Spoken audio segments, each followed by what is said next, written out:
Hi, everybody. We're back. We're here. We're live. Episode 14. Oh, it looks maybe 1-4 of IOPPS Schools Live. And welcome for our guest, Raymond Fox. Met this young lad here at a conference here where I was doing a podcast there. Welcome, Raymond. Welcome. Hey, how's it going, Nathan? Good. If you guys see, whoever's tuning in, can you like and share this video so we can get a lot of guests, a lot of questions going. So anyway, welcome. Thanks for having me, man. It's a good opportunity. I know I kind of wanted to do this for a little bit, actually. So glad we finally found some time and we're always together, crisscrossing each other and stuff. Yeah, we couldn't figure out the right time and busy with finals and then this whole quarantine stuff, and finally got a good day to sit down and chit chat a bit. This quarantine shit is brutal, man. I know it's ruining a lot of good opportunities. And like, actually this weekend we were actually supposed to go down to the Easter weekend. We go down to Victoria every Easter, and we go and play soccer down there. They've had like a 50-year tournament down there, and Really? First year it got canceled. Yeah, first year that it's not available. So a little unfortunate, but what can you do, right? Got to keep healthy. Yeah. Let's hold on here. I'm just if you guys hear some background music, that's my niece cranking the TV. I'm hanging out with my sisters here because most of you guys know I live on the reserve and I got real shitty Wi-Fi, but battling for the good Wi-Fi right now. Good stuff. Yeah, turn that up a little louder. I meant turn it right down. Down. Find the remote, my girl. Anyway, welcome, Raymond. If you guys, I'm gonna get right to it. Raymond Fox, like you were saying, we were trying to connect with each other and get this podcast going. Here's my niece. So we were trying to get this podcast together, and now we finally got time. Because the corona's giving everyone time to do whatever and just chill and get bigger. And So anyway, welcome, Raymond. You want to explain to who you are, where you're from? Yeah, stuff? For sure. So my name is Raymond Fox. I'm 24 years old.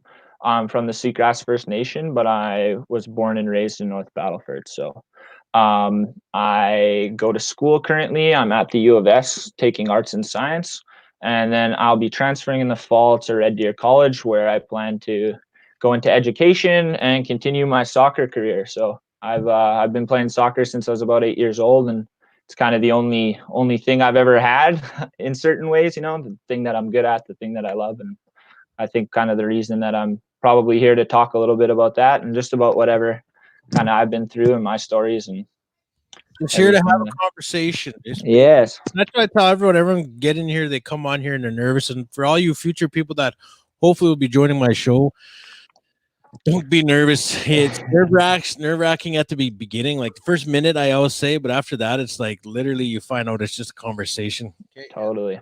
My girl, you gotta be a star on this podcast. So, like I said, welcome. I can't even.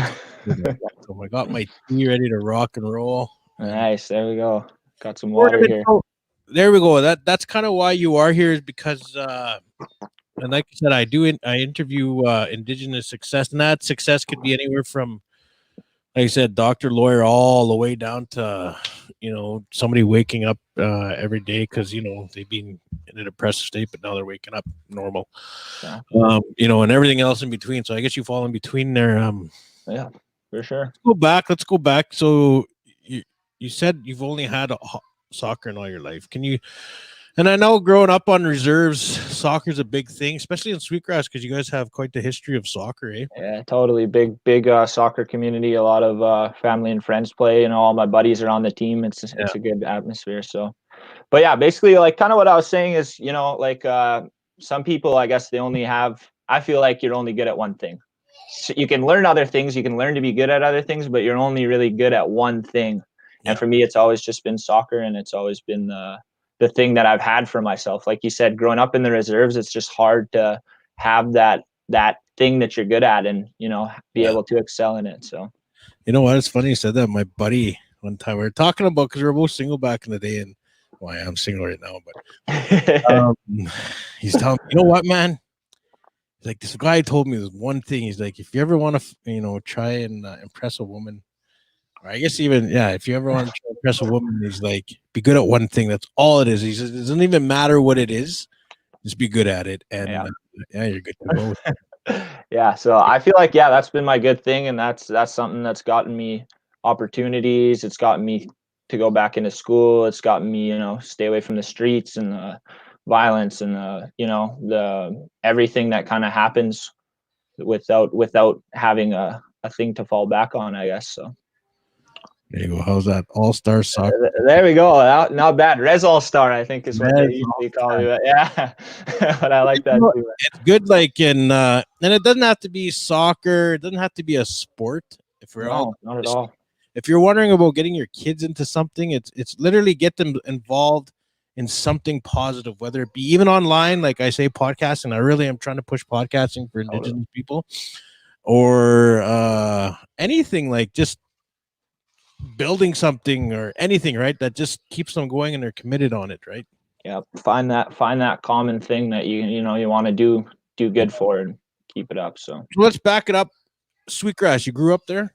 I actually grew up in North Battleford, but I was always kind of back and forth. I didn't, that damn res housing, tough to get. But so yeah, I grew up in North Battleford, but strong, close ties to Sweetgrass, and I go back there for, in the summer. I've worked there as a summer student and started working there a little bit after I was done school as well too. But always kind of close ties to there. My family's all from there, right? My grandparents still live there, still have their house there, so. It's it's somewhere close to me, close to my heart. So you started playing soccer what age? 8, you said? Yeah, I was about 7 or 8, and I remember the first year that I tried to play. I tried out for the developmental team here. They had like a travel team where you go and play in Saskatoon and Regina. It wasn't just the house league, and I actually got cut my first year. Just didn't make the team, so I ended up just having to play house league. Yeah, I didn't know that. Yeah. So first year I wasn't didn't make the team, and it was actually probably better for me in the long run.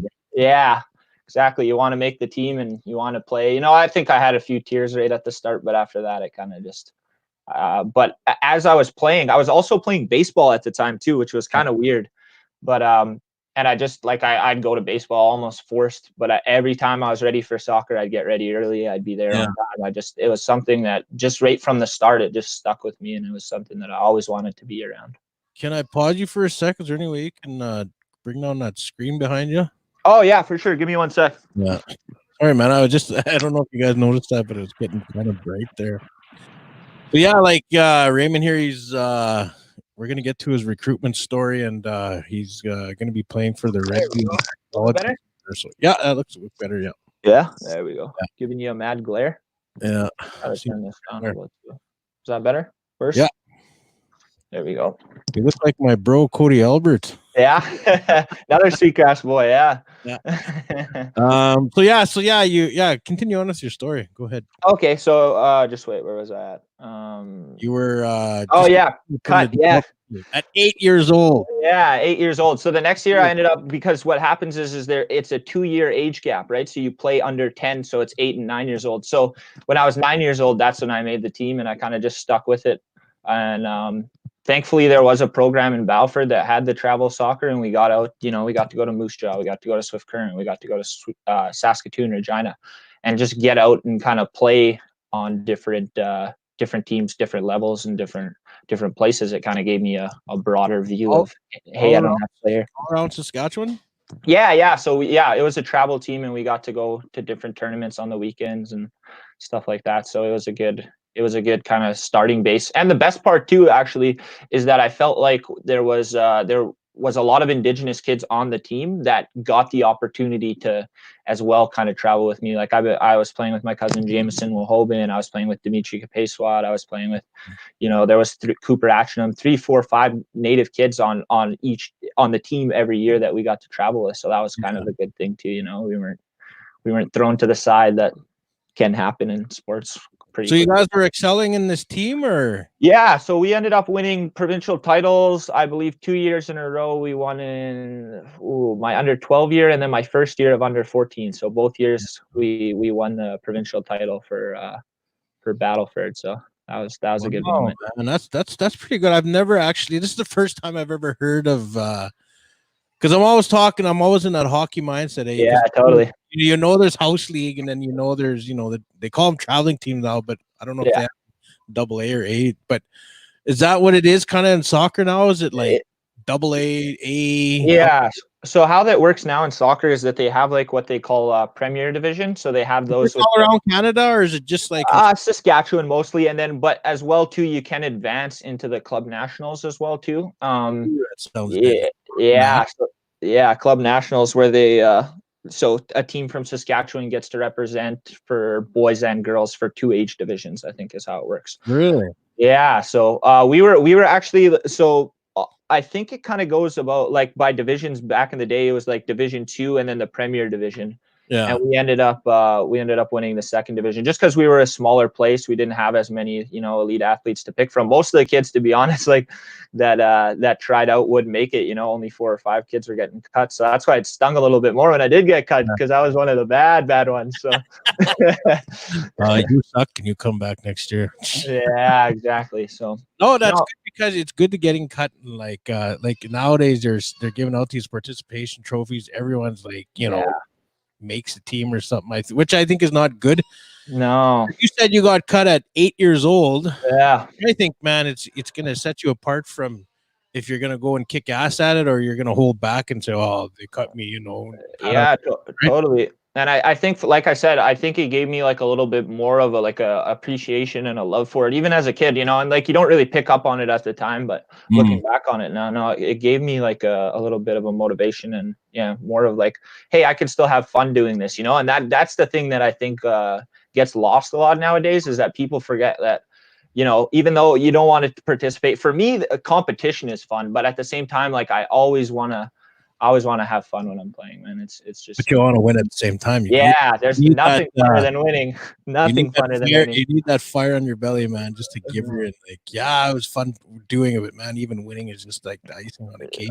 Totally, for sure. And I get really competitive too, as well too. But at the same time too, it's a good balance between fun. Having fun is competitive, like. Yeah, So man. Oh, I yeah, hear you. So it's good. you played on traveling teams, what, 10 and under? Yeah. So 10, 12, and 14 and under. And then our the Battleford program had ended up kind of getting almost disbanded, I guess. Oh, really? And yeah, so there wasn't a lot of interest. I don't know. It just In like soccer in soccer kind of just general? fell off. Yeah. Soccer in general kind of just It's fell it's off it's in the not even an city. expensive sport. No, not at all, which is kind of weird. So and then what ended up happening too is that like the men's league would start taking the younger kids, right? So before it was like 18 and then it ended up getting dropped down to like 16 and we'd kind of just play anyways. Look at that. We got some messages there. I like that.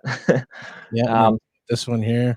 Hey, Masoom Bruno. Yeah, that's one of my former players from Red Deer. He's actually in Brazil now. So and Sorry, then you can look at the comments too if you go to live comments on your phone. oh, okay. Oh, there we go. Look at that. Good stuff. You see them?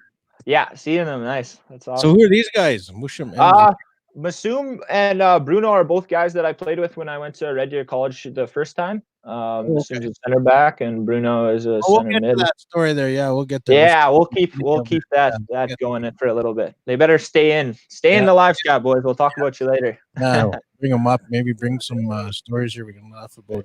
Yeah, for sure. So yeah, anyways, what happened is that the program kind of declined, I guess, for a couple of years, and there wasn't really a strong interest.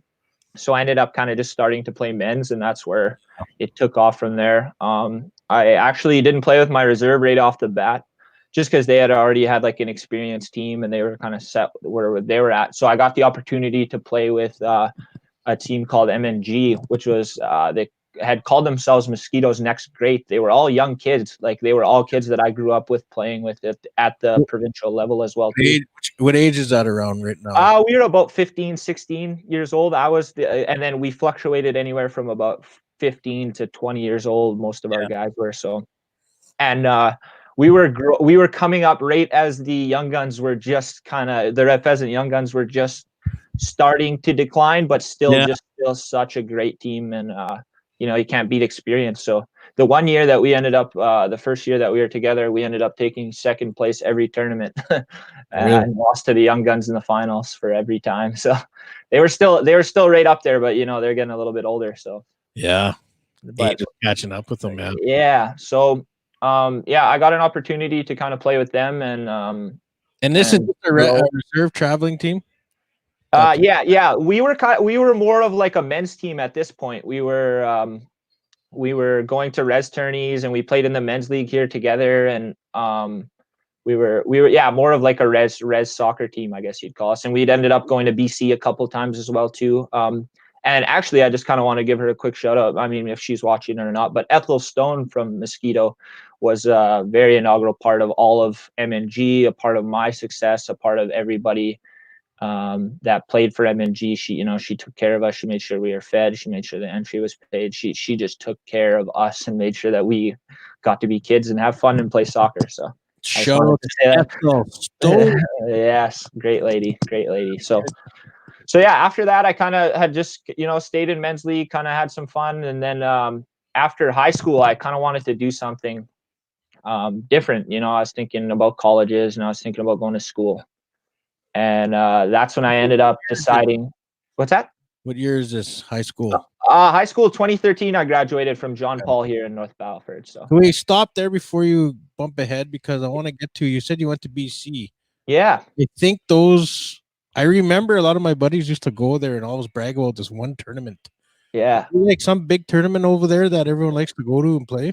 Yeah, so there's a May Long tournament. It's during May Long. It's just outside of Hazelton, BC, British Columbia. Yeah. There's always been like a Saskatchewan representation. They always go out there. They make sure to go see them and bring a team and support them. And yeah, it's just a great tournament. They have ball, they have food. They let us stay in their houses and bring us fish every day. Like they're such a great community out there. Yeah, no, they're great people. Is it And like a big First Nations tournament, or what is it? Yeah, kinda. So in BC, it's really cool the way their teams work is that they mostly stay within their own community and their own reserve. So they all, even though the tournament's open, they'll still play with their own communities and play Yeah. with their families and friends and stuff like that. So Yeah, I was just interviewing my cousin here a couple episodes ago, and he's in BC now. And he's like, yeah, he says it's just a different life over there. yeah, no, In general, man, he's like, kind of everyone just sticks together. So no, yeah, that's they're all loyal out there. not saying that we're not loyal over here, but yeah, I get Yeah, man. Everyone kind of, like you said, it's that competitive edge because the indigenous sports around here is so competitive now. It's no, for like sure. go hard, man. So No, yeah, and then like you were saying with your hockey and stuff, like you got the Freddie Sasakamoose tournament, you got PAGC tournament, like so many good tournaments with so many good imports, so many good players and stuff like that. So, there's BC. is that a BC guy? Yeah, that's Braden George from Cowichan. So another Oh, one of my soccer friends. okay. So did you guys win that tournament or? You know what? One year we ended up winning. This was actually a little bit farther ahead, but and funny story actually. So we ended up going up with 12 guys. We had 12 guys. We picked up one guy from over there that it was a lot like one of our lifelong friends. His name's Wendell Heisems. Went up with 13 guys. We went up with about $400. We all just packed into our vehicles. We were broke. Barely had money to eat. They ended up, like I said, the committee is so nice over there that they ended up feeding us the whole time. And we camped out in one of their yards.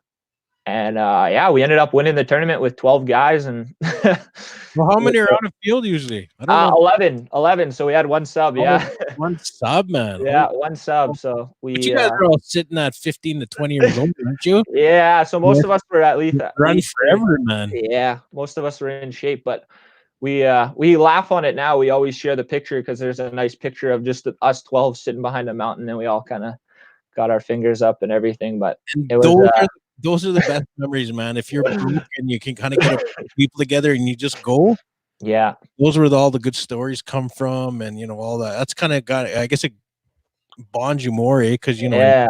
yeah, no, those are awesome stories. Yeah, the will to get home, We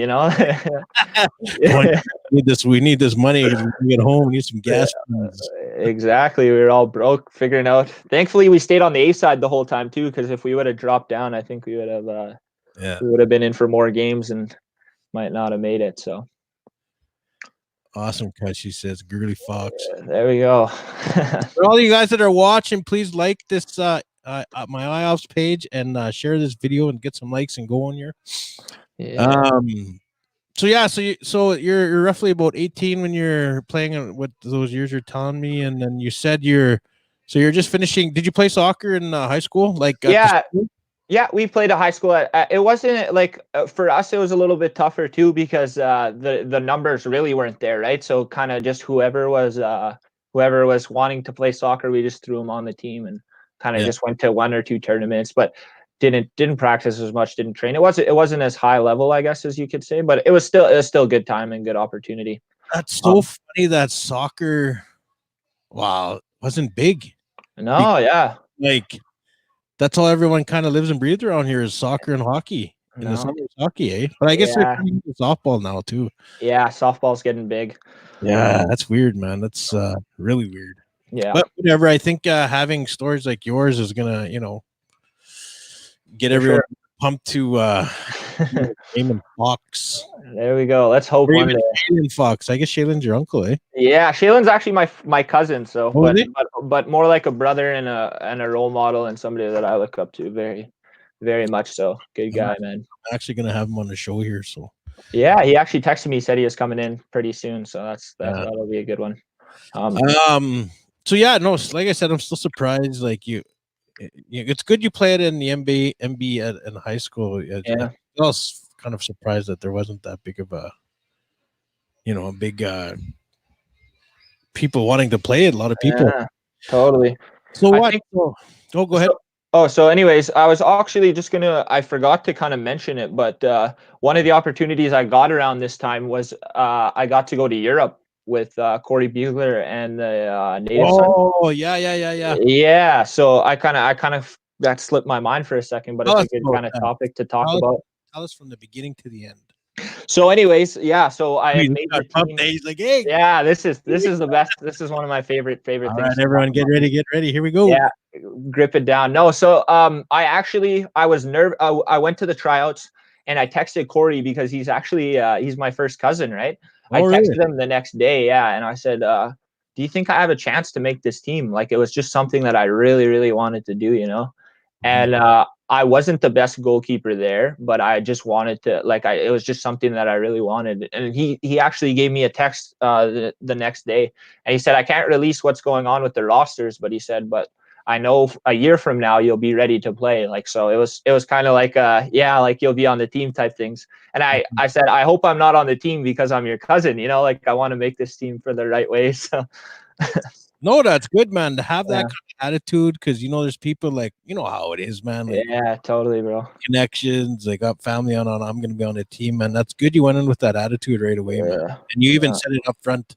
Yeah, it just wasn't something that I wanted to be around. So I ended up making the team, and we traveled when we could, or trained when we could, but the travel was just so tough because we got people from all around Saskatchewan, so our training sessions just weren't coming together as much. But the Saskatchewan-based team he took. Yeah, so it was all Saskatchewan. There was a men's and women's team. I think we were entered in under 19, and the women were as well under 19. And yeah, we had people from Whitefish, from down south, Fort Capel, up north, Meadow Lake. So we like the different communities, but it was all First Nations players. So that was really cool. Okay, so what? So now you guys are training and you're getting ready to get on, and then what? Yeah, so then we ended up just getting to our fundraising goals. Like we did a ton of fundraising to be able to go. Do you know how much that would cost to take everyone? Man, I don't know the numbers. I think it was around like 2,000 or 3,000 per player though. So it was a very expensive tournament, and it was tough. But thankful for Corey and Cheryl and their great team to be able to help us fundraise the money and get it together, and we got it done and ended up. So yeah, so we flew out from Edmonton. I remember. First time on a plane? No. I'd been on a plane earlier, but first time on like a plane that long. Like it was I think we flew to Toronto, I believe, and then we went right to London, and that was like a 10-hour flight or something. It was crazy. And so yeah, we ended up getting. What were you experiencing when you were like Like, what was going through your mind? You're like, shit, man, I'm going to London. I'm going to Europe to play Yeah. soccer. Like, what was happening when you're getting off that plane and you're in a Uh, different country? yeah, when I first got off, I think it was just kind of like surreal. Like it was like a wow, I made it to Europe, you know, like it was a big hurdle, I guess. And then we got settled.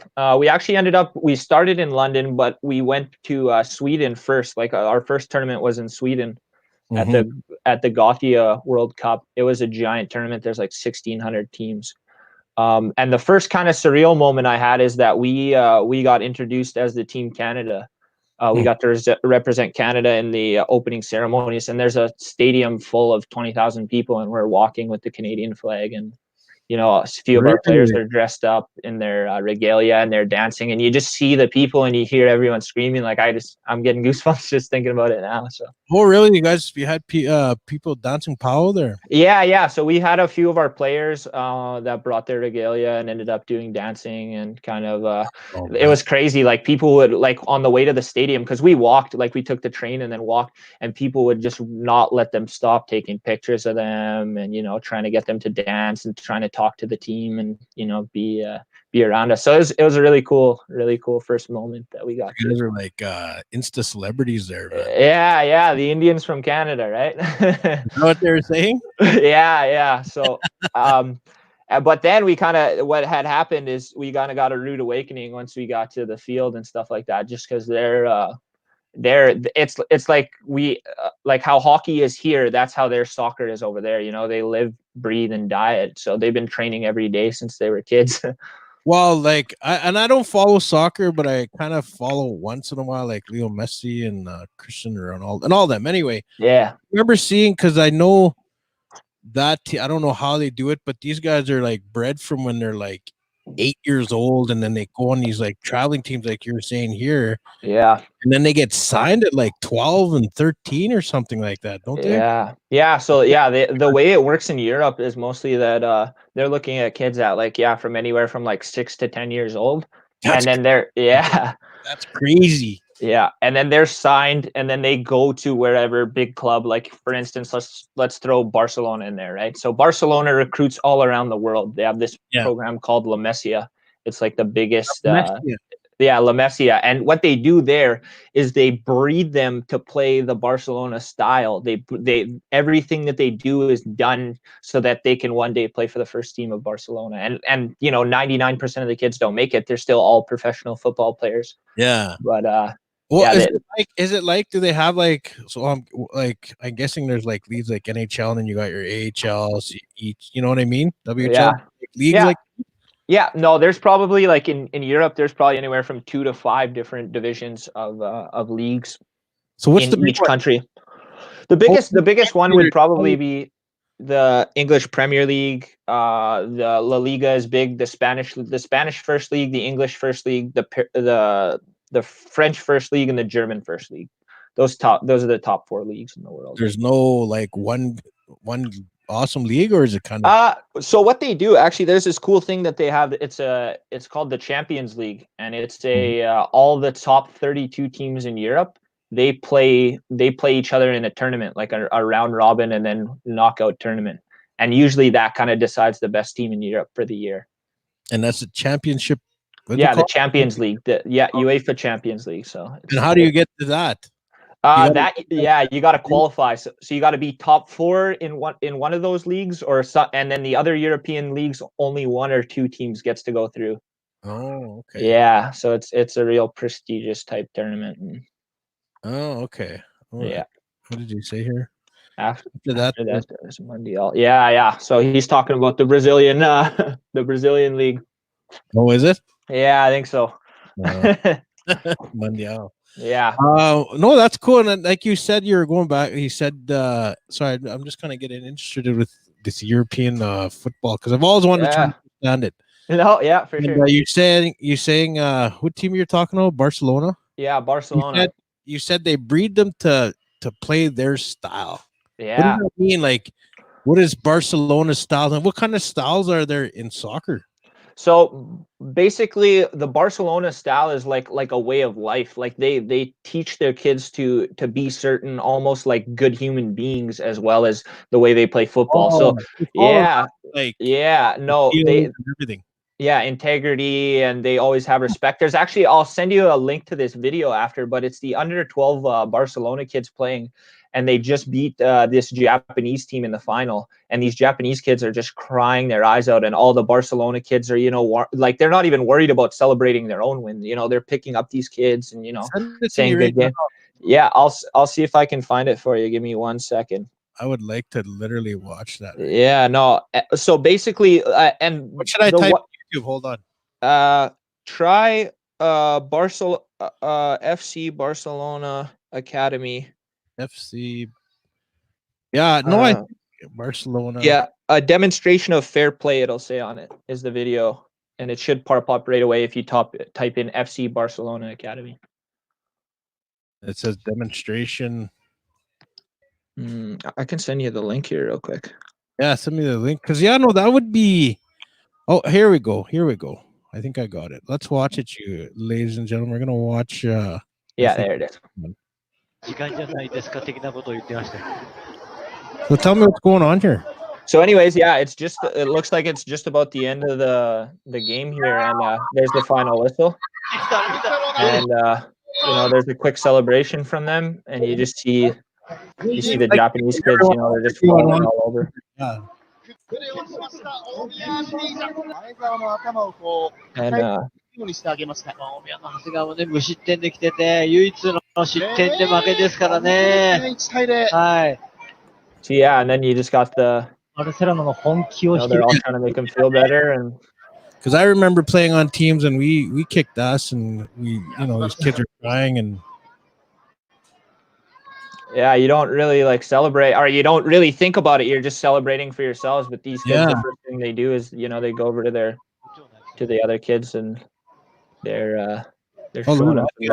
He's getting right in there. Yeah, that's their captain right there. Actually, you can see him with the captain's armband. He's giving them all high fives. That's a thing in Spain. Like, it looks like he's disrespecting them by like slapping them, but it's actually a sign of almost love. Like, it's okay. Yeah, wow. These guys are how old? Under 12? Yeah, I think they're under 12, yeah, so about 10, 11 years old. Wow, that's awesome, man. No, such a good video to watch. No, that's U14s. And you're right, like, I mean, to hear that, because you never hear about that. You gotta. Good morning, my proud bottle bro. It's a good one. No, that's good, man. But your boys are giving you a shout out.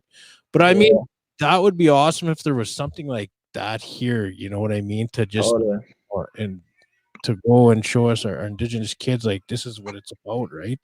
No, I believe that's one of the easiest ways to get involved is through sports. Like, I respect land-based learning. I respect the educational system. I respect all those things that are helping. But I believe one of the easiest tools is to get them in through sports and get them into those situations where they can thrive and they can do a lot better for themselves, man. Because it's a cold world out here, man. Like, we need something for them, man. Yeah. So back to this Europe, you guys are in Europe and you're at this tournament. So we ended up playing 4 games, and how many of you went up? Sorry, was it girls and boys team, or is it all just? No, 1 boys team, 1 girls team, and about 5 or 6 coaches and managers and stuff like that. So there was about 50 of us, maybe, give or take. I actually remember Corey's Facebook. I remember when he was doing that posting. Yeah, stuff. That was pretty badass. Yeah, no, it was a good time. Actually, the team that went the year before us actually made it to top 60 in the tournament, and they did super well. They had such a great team of top 60. Yeah, they made top 60 in the tournament. You were in there. I believe there's just in their age group there was 125 or so. So they made the shit. Yeah, there's a lot of teams from a lot of tournaments. They actually kind of, I'd say, paved the way for us because they got all the attention, they got all the they got all the wins, they did all the grunt work for us. So So I guess you could say you're like almost top 60 in the world, if I guess you're getting that, because that's Yeah. all over the world, right? Yeah, no, yeah, if there's 130 teams, I mean, they ended up playing teams from Sweden, from Germany, from, all good club teams that were pretty good. So no, they would be, one of the top 60 club teams in the world at that time. So Wow. yeah, a bunch of kids from Saskatchewan, pretty special. Any cool stories? I mean, obviously the whole thing is probably just mind blowing to just playing in that and playing in Europe and everything. So is Yeah. there any stories you can relate to that, and might want to tell the audience here that.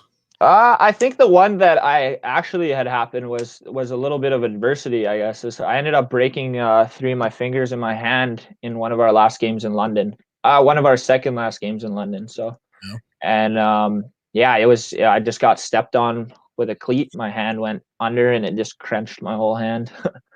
And it was tough. So, the boys actually they all got to go to a Manchester United game. It was a well-known English club, and I had to go to the hospital and go get my hand taped and figured out. So it was and then obviously I couldn't play the next 2 games, and it was a little bit tough to like watch all the boys, but it was still such a good experience, and like it's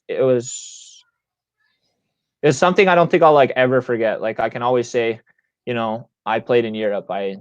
I did this, like it was something that I'll always hold together. So Yeah.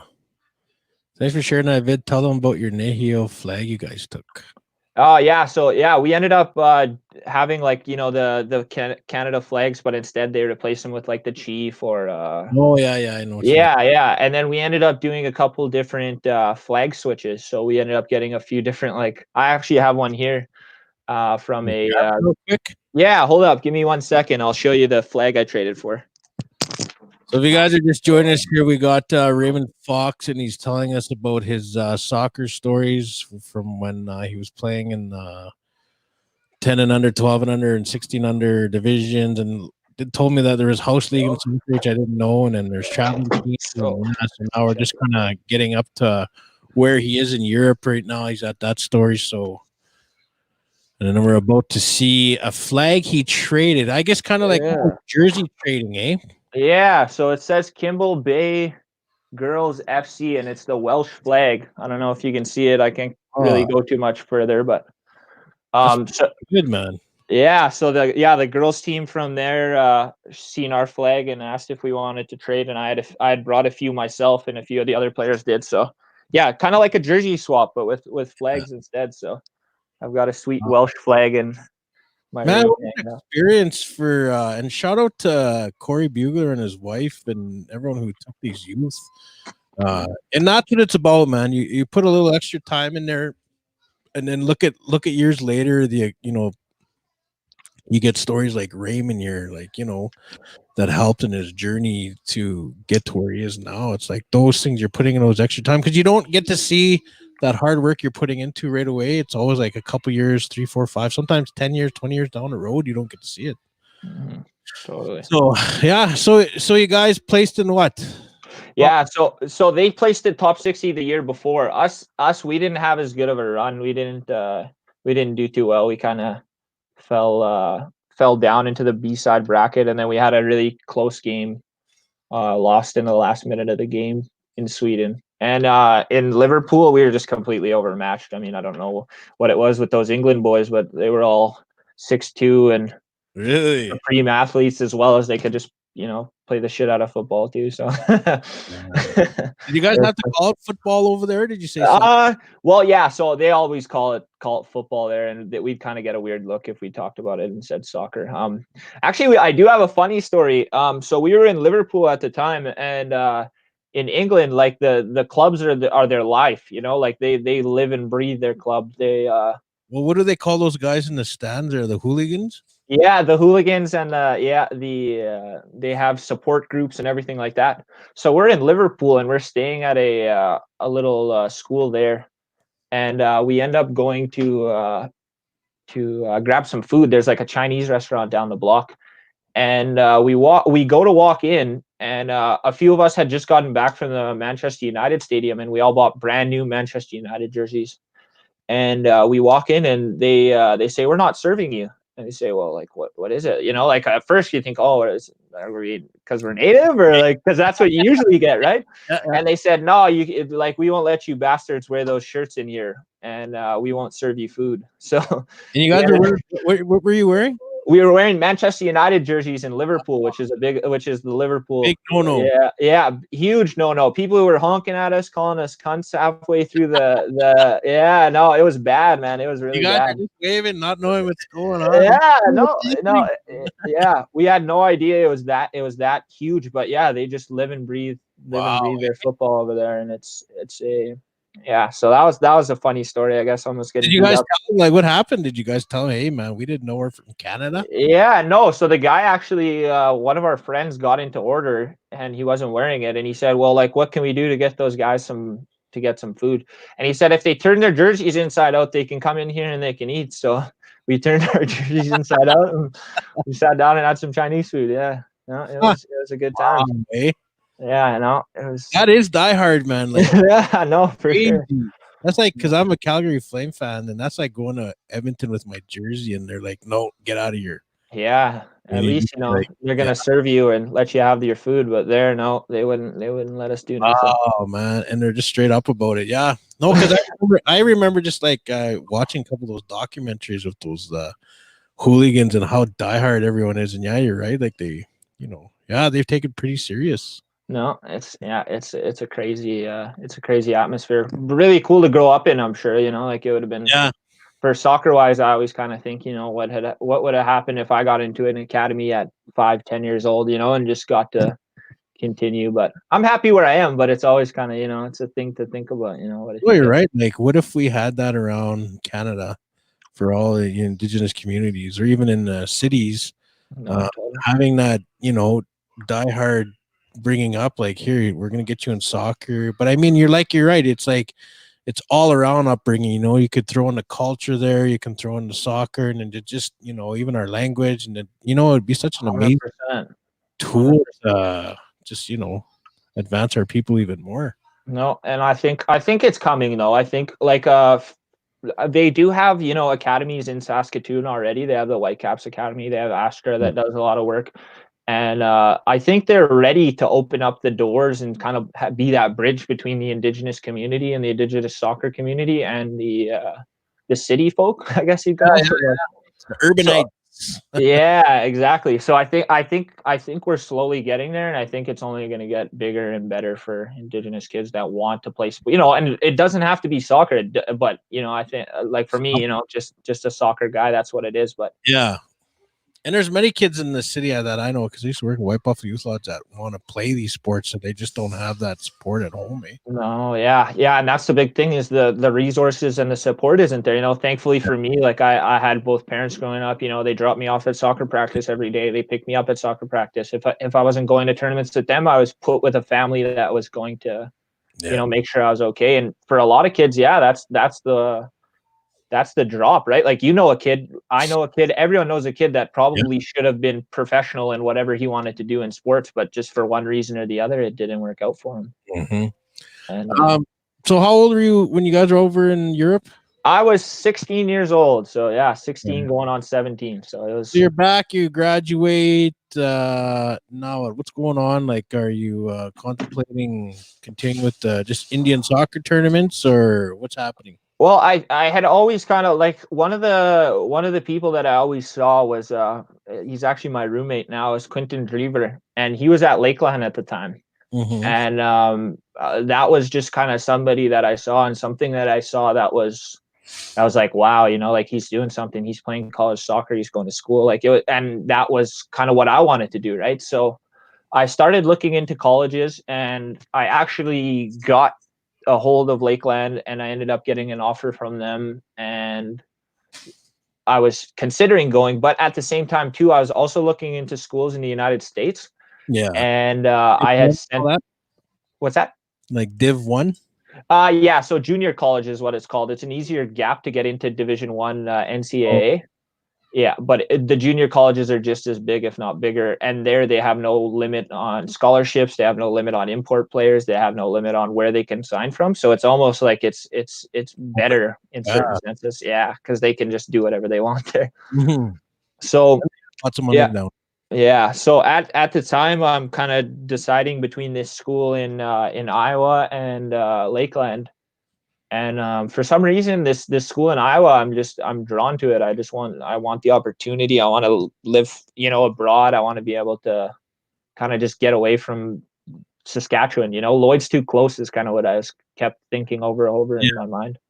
So yeah, I ended up accepting the scholarship offer from Scott Community College, and me and my dad drove down to Moline, Illinois, and I ended up going to school there for a year and playing soccer there as well. And it was a great opportunity. It was a great time. I actually ended up meeting one of my best friends.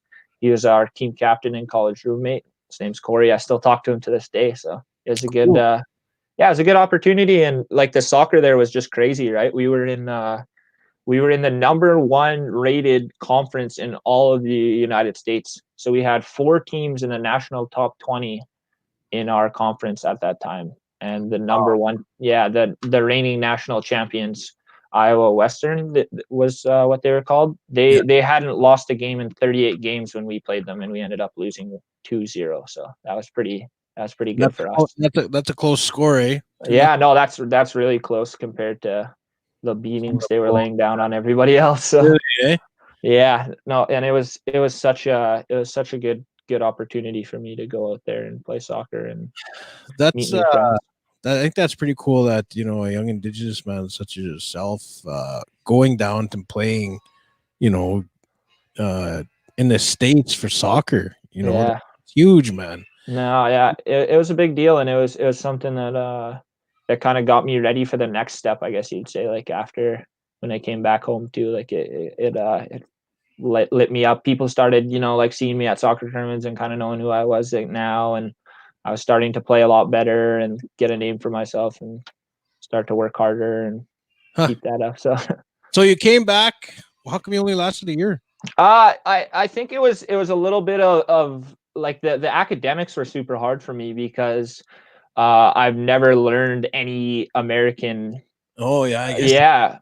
At all, right? So I didn't know any history. Their math system was different. Their English was different. Whatever, like everything that I studied was completely brand new and different for me. So I did have a lot of troubles academically, and as well too. Metric system, don't they? Yeah, they use the metric system. Plus, their history is just completely different, right? Like they go back, they go way farther back and a lot tougher to kind of comprehend. And as well too, like I was missing home, and like it was tough not seeing my family and my parents, and a lot of I had some friends over there, but all my best friends and my closest friends were still here, and it just it took a toll on me. And like there was actually an opportunity that I could have went back, but I ended up just kind of saying I wasn't ready for it, and actually ended up taking a year off from school entirely, and I went to work. And I think that kind of gave me a hunger to go back to school again. So so now you that's when you get back. I guess that's when when your university life started. Yeah. So I ended up waiting the year. I ended up working, and then I was looking again for colleges, and because it's always, for some reason, it's always like simultaneous with me. I want to play soccer, but I also want to go to school, and they kind of go hand in hand, right? Like I don't want to do one without the other for a lot of the time. Yeah. So I ended up looking into universities, colleges in the Canada here, just kind of seeing what was close, seeing what wasn't. And I ended up going to a camp at Red Deer College, and I liked it. Like I just liked everything about it. The guys were good. The coach was nice. The program was on the up and up. Like everything was just kind of aligned for me to move there and go there. So I signed there, and I went to school there for a year again. And this is when I was really kind of struggling with academics and just kind of, not putting my best effort in. Yeah. And that's what took me to kind of falling off, I guess, from that point. Like I ended up not passing my classes in the second term at Red Deer. I wasn't eligible to play, and I kind of ended up just coming back home with my tail between my legs and wondering what if, what's next. And the thing was we had such a good season. Like we were fourth in the the conference. We barely missed out on playoffs. I started every game. I was getting player of the games. Like I was actually starting to kind of hit my stride soccer wise, which was kind of even more disappointing that I couldn't make it work with my academics and stuff, right? So This was, how long ago was this? this was in 2017, so this is about 2 years ago now. It's just a little over 2 years, yeah. So And now, so now, like you come home, you're feeling defeated, like giving up, or like what's happening? Yeah, so that's when I kind of just I what I call, self-destruct in certain ways, like I'm already feeling this way, and it's already beaten me down to a point that I feel like, what's the point? What's the point in going to school anymore? What's the point in, trying to play soccer at this level? What's the point in doing this? I'm just gonna have fun and live my life. And yeah, no, totally. And sometimes it doesn't get to you till you're alone, like, and you have that moment of kind of thinking, why did I do this? Why did I mess this opportunity up? Like, and then you start to, overthink, and pretty soon you defeated yourself, so I was a lot mentally weaker at that point, and it was a tough time for me. Or did you have like I've always had my, my closest friends have always been there to talk, and kind of, Shaylin Fox, actually, we just talked about him, has always been that guy that I can go to, and I take any advice or any problems to him, and he's always been there for me to be able to pick me back up. But at the same time too, it's a personal battle that I was going through, right? So not people can tell me all the advice in the world, but I didn't want to hear it at that time. I was closed off from that there's no F's forgiven, probably. You're feeling like you're like, yeah, the hell with this shit, man. Like, hey man, look what I just did, and I couldn't compete, and I couldn't I guess your goals weren't reached, I guess. Yeah, exactly. And I feel like I let a lot of people down, like I was just, and it was just at the point that I was just hitting my stride too, which was frustrating, because I was becoming a public success, but a private failure, I guess you'd call it, in a certain way, like I was failing behind the scenes, but everyone thought I was doing so good. Yeah. Yeah. And then that's a big thing. And I want to kind of pause you there. That's a big thing. Like for anyone that's listening to us, listening to his story, and like you, keywords are like, you felt like you left or let people down, and people need to understand. And I want to tell you this too, and you probably already know, but anyone that's going to be up and coming, that it's not about everyone else. I mean, if you can succeed every single day in the littlest things, don't look at it that you're doing it for everyone else, because you're only doing it for yourself. And sure, it's good to have, like, when there's, because you do become like a role model without you even trying, right? Totally. Yeah. No, that's what happened.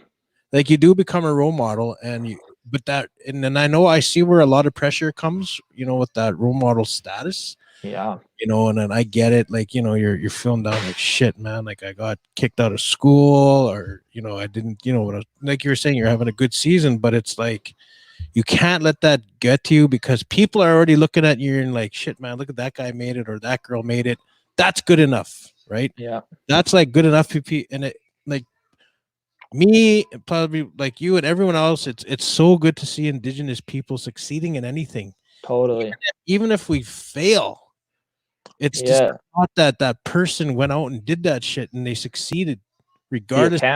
They attempted, exactly, the attempt was there, and that's what people need to understand. Totally. That it's like, and I'm kind of giving you words. Shaylin probably told you this before. Yeah. No, it's good. It's good to hear again. You gotta know that if that's good enough for everyone else, but everything else is just bonus, right? Totally.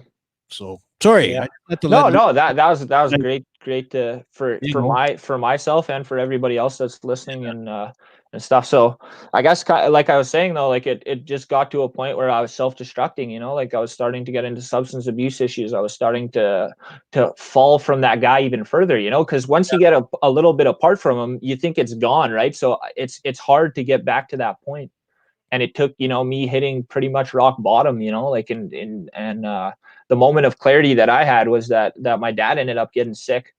And, I had thought about all the work that he put in, and all the times that he was there for me, and every moment that he wanted me to succeed. And what was I doing? Like I was thinking about myself and, my own selfish wants, like what it's not even about me anymore, like it should be, it should be about something bigger. And so that's where I kind of shifted my focus. You know, I got more into my books and studies. You know, I started to live a lot healthier, and it paid dividends. You know, like I ended up getting a great offer from the school that I'm actually going back to Red Deer College. Boom! They, right, you guys, listen to that. Repeat yeah, that. Repeat yeah, that. What do you going do? back to Red Deer College. Boom! Yes, Look at sir. that. He came back, got kicked out of school, did his thing, hit rock bottom, focused. Now he's going back to Red Deer College. Totally. Exactly. And the reason that I was trying to make it work at different schools, but there's only one reason, and that is to go back and to like right my wrongs. You know, like I owe it to the people that believed in me when I first got there. You know, they gave in. At the same time, you owe it to yourself. Yeah, no, and yeah, that's the one person that I want to give back to is myself. I got to prove to myself that I know I can do it. Like it's not a And matter of if, but yeah. so sorry, I'm getting a little static here. But yeah, so I'm headed back there. I got a great offer. I actually just got a text from my coach today, and everything sounds good for the season to commence. Might be a little bit shortened. It can't be. Hey, there we go, Masoom. He's coming back as well too. He was there with me in 2017, and he's going to run it back with us. The program there now is amazing. I'd actually like to talk about that for a minute if I can. Yeah. Yeah, so Red Deer College, they actually they You're on a finished. recruiting spree. Yeah, they're picking up great people. But what happened is that they actually made nationals for the first time in school history last year. They ended up going to nationals and finishing pretty well considering that they weren't even supposed to be there, right? So now they're retooling. They're grabbing players from different areas. They got kids from Brazil. You know, they got the Red Deer kids. They got guys coming from Alberta, BC. They got a few of us Saskatchewan boys that are coming in. Actually, sounds like there's a few Indigenous kids that'll be on the team. There's actually one right now, Thomas Favel. He's already there. From Yeah, from Palmaker. Yeah, that's Fenton Favel's son. Yeah. And then there's a few of my friends, Dakota Tatusis, Quinton Drever, myself, maybe Delbert Albert. So there's about 3 or 4 of us Indigenous guys that are thinking about it. Man. And I mean that would just be huge in itself, you know, like if we can get a few Indigenous people on one team, you know, and we can do well, it would be big. Yeah, if you guys do come on, like if you all get on that team, I would even doesn't even matter. I'd like to interview you guys all at once like this, man, just to get an update, man, of what's going on. And yeah, that'd be nice to totally. Yeah, I'd be excited for that too. I think we could make it happen. So yeah, I'm going back there, and I'm looking forward to it. I'm like you said, I got to go back and right some wrongs. You know, like I got some personal goals that I want to complete soccer wise. There's some academic goals that I've actually become a way better student since the time that I had got kicked out. You know, it's a focus again for myself, and it's something that late, man. It's never too fucking late to change your life around and just get shit done, man. No, totally. If you're 20, if you're 15, if you're 30, if you're 40, if you're 50, if you're 60, it's never too late. Yeah, to right your wrongs, or I guess what it is, man. You just gotta do it, man. In your situation, yeah, you came back, did some stiff stuff you probably didn't want to talk about, but I mean, you turn around and look at you, man. You're going back there now, like that. Yeah, man, like that. That is huge, and I love hearing stories like that, man. Like, totally. So yeah, and it's something that that I didn't think I would get, even, like even when I was working hard for it, like I wouldn't get my hopes up, or I wouldn't give myself that extra level of hope. And that was a good thing too, because it kept me hungry, like it kept me working like my big thing was just academic wise, like I sat down, I put in the work, and I didn't expect anything from it. I knew I needed to do it. And when I actually, so the coach had called me, there was a coaching change at Red Deer. I was originally going to play for my old coach, Wade. He actually stepped down, and Mazier is the new coach. He was the assistant coach at the time. Both great dudes, both different styles, but super great coaches and super great people, and have given me a lot of support and love. But Maz was kind of looking at me to come back. And I was unsure, because there was other opportunities that I was wanting to take at a CIS level, like at a university level. And so it was a tough decision, but he blew me away with the offer that he gave me. And it was something that, like, I sat down and I cried, like I cried when he gave me that offer, because it was that moment that I knew, like, I got it all back. Yeah, man. Yeah. Was that post that was going around there that shared? Yeah. That was the post that I had made, and it would, that's awesome. Got a few likes, and yeah, like I said, I'm going to appreciate it more this time, because I know how easy it is to fall and get it taken away from you. So, and then work back and then get at it. Yeah, it's been a lot of hard work, man. Like a lot of time put in school wise, a lot of time, and the thing that you were talking about, the self-doubt creeps in really quickly, like it's always, am I good enough for this? Am I supposed to be here? And that happens a lot, I feel like, in indigenous youth, even more than myself.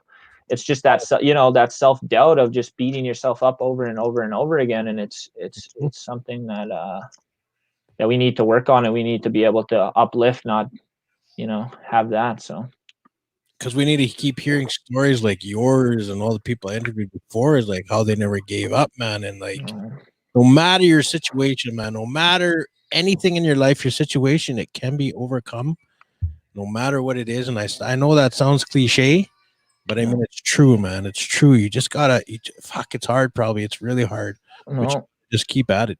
No, and the thing that, like I said, helped me was I did ask for help, but I did a lot of stuff on my own too. And, it took, not saying it was easy, but like it took some dark moments, like some really tough moments with myself. And the one thing that I think I did well was that I was always honest with myself. I never, when I was rock bottom, I admitted that I was at rock bottom. When I was having those struggles, I was admitting that those were things that were bothering me. Those are things that I couldn't get over by myself, or I needed to work on, or I needed to shift this or that.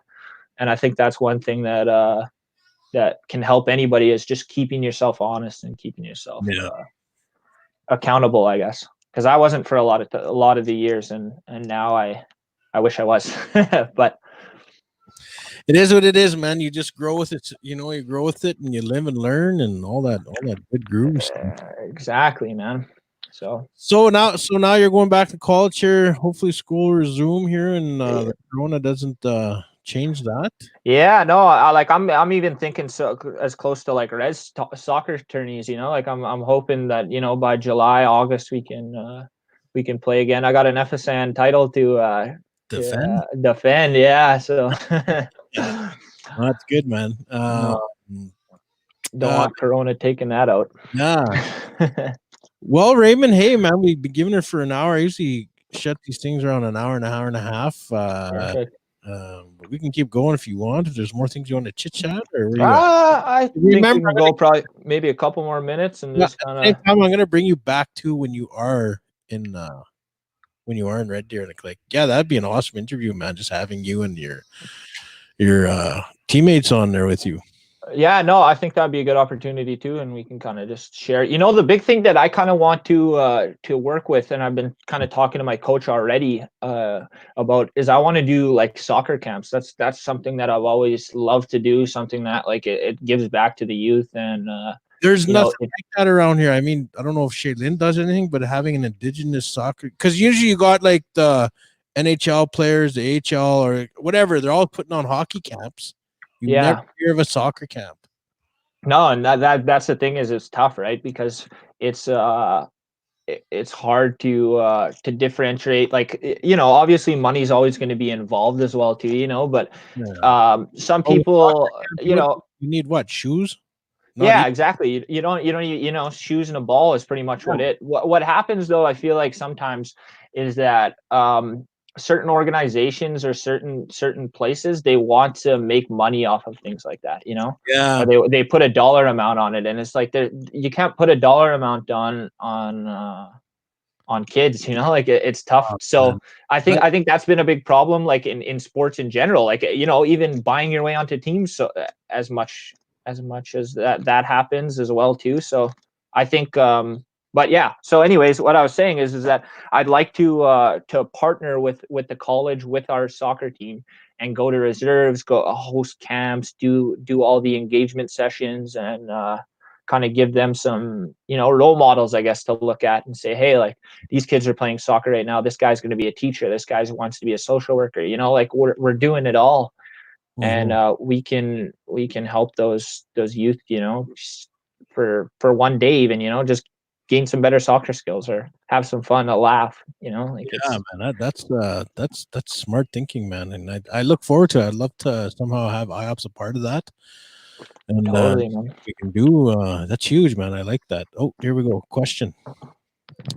David here from Saskatchewan, or SW Sask. Raymond, I'm a big fan. I know it's about soccer, and well done. My question is, if you were a big power bomb and you broke a lamp, would you?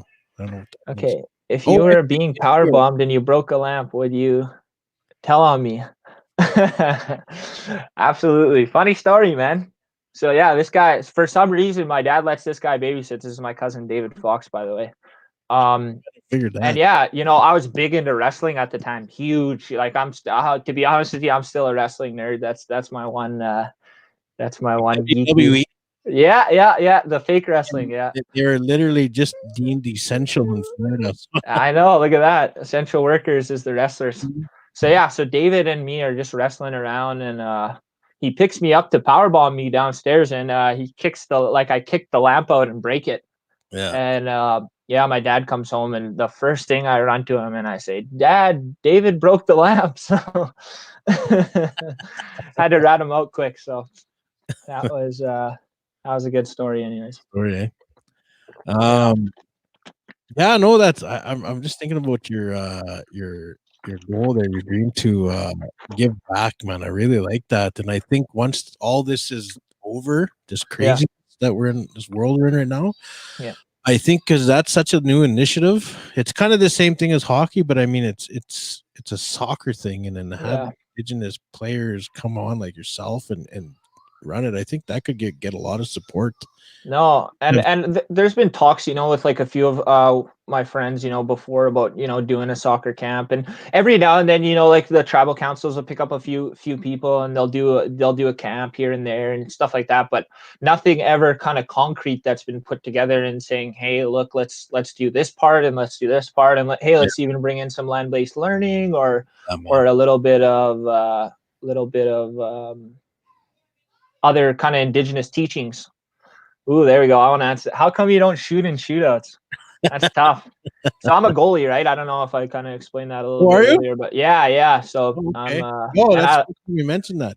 Yeah. So but they always try to get me, like Seacrest, especially the boys always try to get me to shoot in the shootout, because I got a good placement, my kick's not super hard, but I can put it right where I need to. And but I've had some real bad experiences. One time we were in BC, actually, at that tournament in Hazelton, and it got all the way to 11 shooters, and their goalie scored on me first.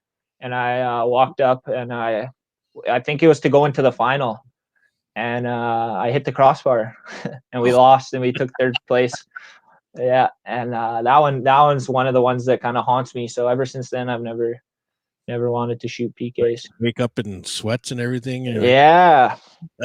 It's easy stopping them. It's not too easy scoring them for me. So yeah, no. So, but anyways, back to what I was saying. You can razz Shaylin when he's on here, and then you can grind his gears there. Yeah, totally gonna have to do that. But yeah, so I was just kind of talking on that quickly. There's been a few other college players, like there's Gabe Michael. He plays at the U of S right now. Kayla Hennique, she played at the University of Saskatchewan as well too. Avery Michael, Gabe's brother. There's actually been a lot of like players that have gone and played in the college and university ranks. We've never kind of just gotten together and sat down and built a program or tried to take it out. But I think that'd be a great opportunity for all of us and for everyone out there that wants soccer, man. Oh man, the schools would eat that up, man. That's huge, man, because you're just kind of paying for your service, but I mean there's no equipment like you said is needed. You get some soccer balls, and there's lots of land out in the reserves, and totally. And you guys do your thing, man. I would love to support that, man. Yeah, pretty deadly. Well, yeah, we'll have to work on it. So you got any plans for your next couple guests? Can you give us a hint anywhere? I don't know. Oh, I got potentially this guy, Steve McIntyre, an NHL player tomorrow. Nice. He played with Edmonton Oilers and Pittsburgh Penguins. Ooh. So yeah, he was just a big bruiser dude, and and trying to get got a guy KJ Bird there. He's trying to get like Ethan Bear and like all these other guys. And, Oh, okay.